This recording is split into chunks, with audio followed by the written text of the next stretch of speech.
يقول علي افر واقف فري ساعة لقى بلا بس هين بس بيبرر لها ها يقول علي افر واقف فري ساعة لقى بلا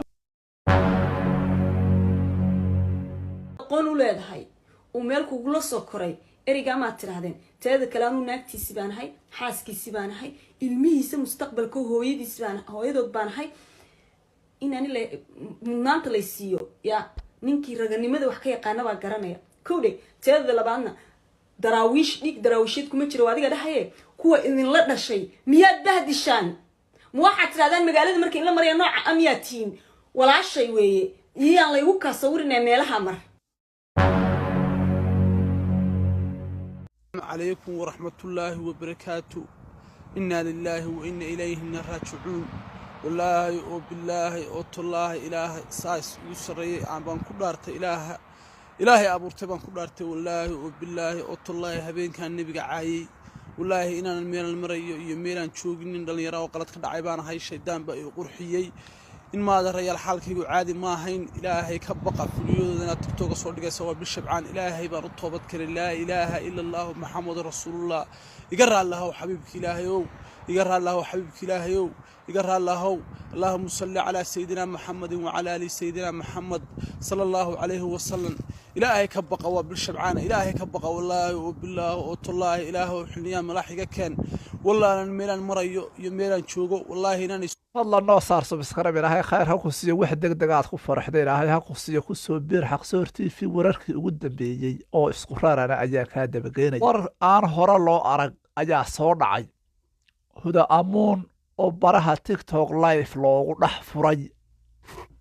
waa la furay way furan tahay gabadhaas sidaas ay ku furan tahay culimo badan oo Soomaaliyeed ayaa xaqiijisay iyagoo xadiis u daliishaday huda amuun hal gaarsiyo hal yiraahdo meher dambe qabso huda amuun laba ayay noqonaysaa sheekadani horta huda amuun way furan tahay sidaas uu ninkaas ku furay balse mid baa meesha taala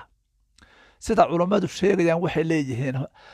haddaanay ogeyn waxa weeyaan way dhacday oo aanay garanayn oo ciyaalnimo ay u geysay horta waxay yiraahdaan saas ku furan tahay ciyaar ma gasho waan ku furay ciyaar ma gasho sidoo sharcigu yahay ee sharciga diiniga ay yahay waxa la yiri gabadhaas way furan tahay huda amuun sidaynu ognahay muuqaal ay duubtay ayay iyaga oo waxa weeye ciyaar kaga dhigaya ay ninkeeda ku tiri ifur haddaba mid kale ayana meeshii timi sidaas halkaa waxa weeye ku arkayso huda amuun culimo badan oo ka hadashay waxay leeyihiin waa qasab oo waa muhiim inay qabsato meher kale rashactu hadduu yidhaahdo hal baa loo ogol yahay isla markiiba wuxuu yidhi rashactu hadduu rashactu yidhaahdana waa qasab in meher loo qabta sida xaqiiqada dhabta ah ay hadlaysa weeyaan waxa weeye culimo waaweyn baa muuqaalkani gaadhay oo aad uga xumaaday runtii sidaad halkaa ku aragtay waxa weeyaan burhaan waa ninkii nebiga u gafay isaga oo baraha TikTok live kaga jira oo game ciyaaraya waa dhacdo xanuun badan ninkan ayaa ku dhaaranaya inaanu meelu adduunka ka shoogay aanu garanin sida sababta haddii aan dib ugu eegno waxa laga yaabaa inuu waxa maanka dooriya walaalkeen u cabsanaa balse dad badan ayaa waxa weeye u duceeyay ilaahayna waxa weeyaan waa dambi dhaafe oo waxa weeyaan dhiig un baanu dhaafin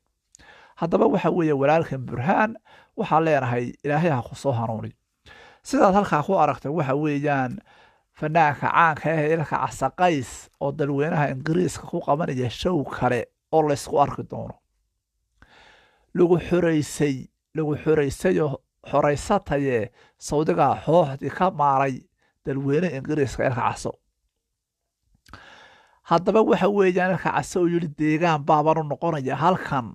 ayaa mar kale ku qabanaya waxa weeyaan bishan gudaheeda aynu ku jirno show aan loo kala hadhin inkasta oo maalmahaas mid indhayartu isqabatay uu ahaa haddana ay duufaana dhacayeen markan wuxuu yidhi cimiladoo wanaagsan baynu kaga faa'iidaysanaynaa waynan raacinaynaa daadka weliba sidaad halkaa ku aragta waxa weeyaan caawi waa hooyo danyar ahoo ku nool magaalada dhahar hooyadan dhacdo xanuun badan oo ku dhacday ayaan kaa dabageynaya runtii waxa weeye hooyo waxa weeye xanuunsanaysa oo keliyuhu xanuunayaan halkan kala xidhiidh weliba goolis ahaan u wac shirkadda goolis ahaan oo kale u wac bartaa kala xidhiidh oo caawi waxaad awoodana u dir halkay kugu bixi lahayd waatan hooyadan ayaa korinaysa 8 caruuraha aqoona ayay hooyadan korinaysaa runtii waa dhacdo xanuun badan maanta halkaa waxaad ugu dirto waxa weeyaan wax weyn ayaa adigana kuu soo kordhaya waan hubaa waxa weeyaan wararka ajaab kaleen falanqayn doonaa waxaan ku leeyahay bilow ilaa dhammaad ila soco aan ku soconnay inantiihooda amuun oo waxa weeye furan inantiihooda amuun way furan tahay inantu meher kale ha qabsato furniinku ciyaar ma galo ayay culimmadii tidhi haddaynaan innagu waxa weeye markaynu kula muranno aynaan daliilu haysan culimmadii baa daliilu soo qabsatay oo tidhi inantaasi way furan tahay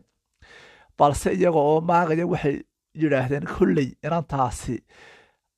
kolley gabadh loo furay may sii fadhiyeen horeaba loo yidhi naag la furay fadhi uma yahay balse ka waran gabadh ku ciyaaraysa oo tidhi ifur oo tidhi waan ku furay uu yidhi waan ku furay uu haddana yidhi rasha'tu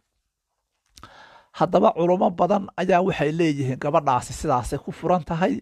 waa inay meher kala qabsataa maadaama isla markiiba rasha'tu yidhi marka xaqiiqada dhabta ah iyo waddada saxda la raacayo wuxuu leeyahy guri dambe oo isugu sii xidhan gabadha huda amuun iyo ninkeeda ma jiro waa anigu maan odhan culummada waaweyn ee waxa weeyaan waxa weye daliilada waaweyn soo qaata ayaa aada uga hadla runtii waa dhacdo murug badan oo aan dhayaldhayaalna ahayn inaad gabadhaada waxa weeye ku tidhaahdo aad furiin yaroo dhayaldhayal ah ay gabadhaadu kaaga furanto balse huda amuunoo waxa weye iska baashaaraysan waxaaba ogeynba ayaaba muuqaala baraha tigtog soo gelgelinaysa dib isu mehersadaana war uma hayno waa warar yaa badanaan hore loo arag sidaad halkaa ku aragto wiilkaas waxaa lagu magacaabaa burhaan nebiga ayuu u gufay ninkaasi calayhi salaam nebiga ayuu u gafay ninkaasi oo isaga oo waxa weeye ay nin wada ciyaarayaan ayuu waxa weeye halkaa ay ka dhacday dhacdo yaabay ninkan ayaa lagu faafiyey baraha bulshada oo dadku midxay uga hadli waayeen marka dadka caddaanka ahay ay sidaas sameeyaan oo kale sawta dunidu gilgilato burhaan maxaa looga soo hadli waaye maxay culimmadu uga soo hadli weyde walaalkan burhaan oo muuqaal soo duba isagoo naxsan oo isla talo qoormaa lagu soo gelayaa wadaga arkaya ee ku dhaaranayuu leeyahay ismaan ogeyn meelaan shoogo micnaha ay ka dhigan tahay waxaa laga yaabaa wiilkaas inuu waxyaabaha baanka dooriya u cabsanaa haddaba waxa weeyaan waxaa leenahay toobaddu way furan tahay soo noqo adoo nabada halkaa waxa weeye haddaan kaa dabageeyo hooyada waxa weeyaan dhahar ku dhiban ka qayb qaado oo isgarab taag halkaa kala xidhiidh waxaad awoodana u diro sheebka gacanta u geli waa markaagii ee malabka soo qaado waa markaagii ee marabowga soo qaado oo waxaad awooddo halkaa ugu dir dhahar bay joogtaa waxay haysataa 8 caruura oo aqoona oo aanay dhinacna kaga jirin dhinacna kaga